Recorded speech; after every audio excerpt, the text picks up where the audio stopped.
So we had a very interesting discussion dengan Tun and the team, and dia lebih kepada senario tanaman padi dan juga apa yang berada dalam kehidupan seorang petani sawah padi.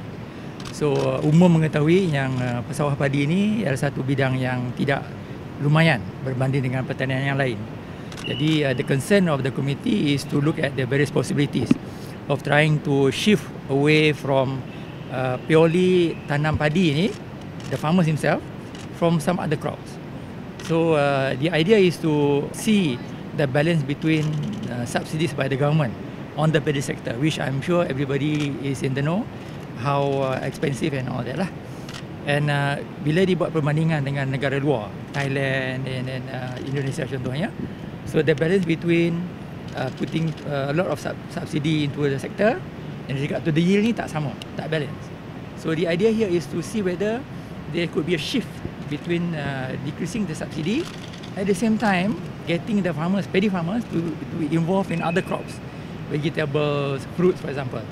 So this is a very novel idea and something that is very enterprising, sebab it reflects the fact that we shouldn't look at rice as the solely staple food on a dietary basis. So we know that obesity is much related to taking too much rice.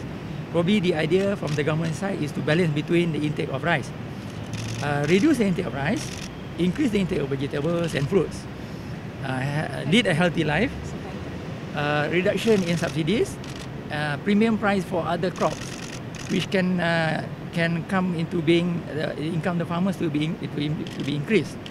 You have a situation where now we're talking about farmers' income solely from paddy, but say 5 years from now, the idea is to shift the dependency on paddy alone income, but to say paddy plus vegetables plus cendawan plus fish plus fruits, for example. So this is the challenge that we are facing, and the committee has asked us to come back in 1 month's time to come up with various proposals, and the ministry and also NAFAS in particular and the Farmers Organisation Authority will be much involved in trying to come up with this new proposal. So hopefully, inshallah, we will come to that point where the landscape of paddy planting, farmers' income should be looked into more seriously in the future.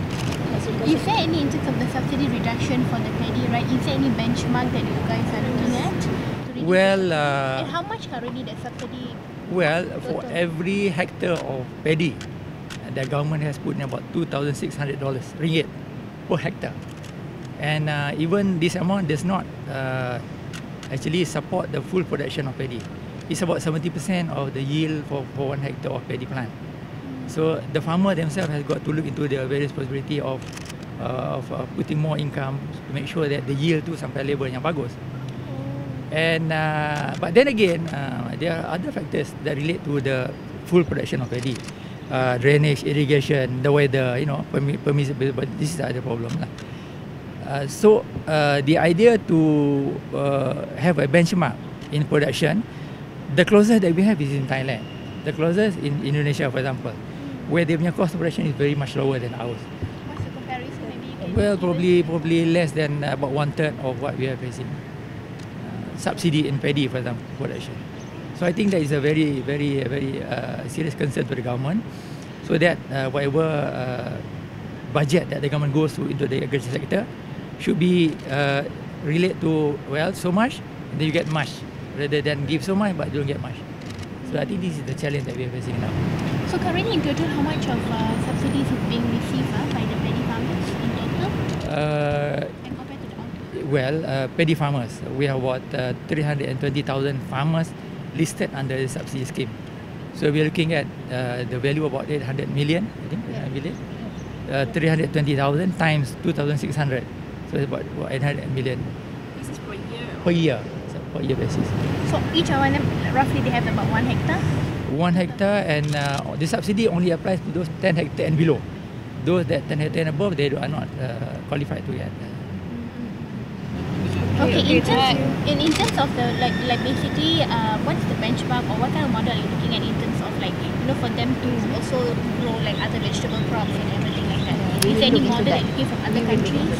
We will look. Yeah, we will look into that. But the idea is to look at where paddy can be planted we know that we have grainy areas, we have non-grainy areas. So other than these areas are concerned, they do not have a good infrastructure. You need water management, you need good irrigation. So those areas where they are planting in paddy, there's not much we can do in terms of introducing other crop. But those areas where luar kawasan tanaman padi, luar jelapang for example, where you can plant vegetable, you can go for cendawan. So those are the possibilities that we are looking to that. Datuk, maksudnya sekarang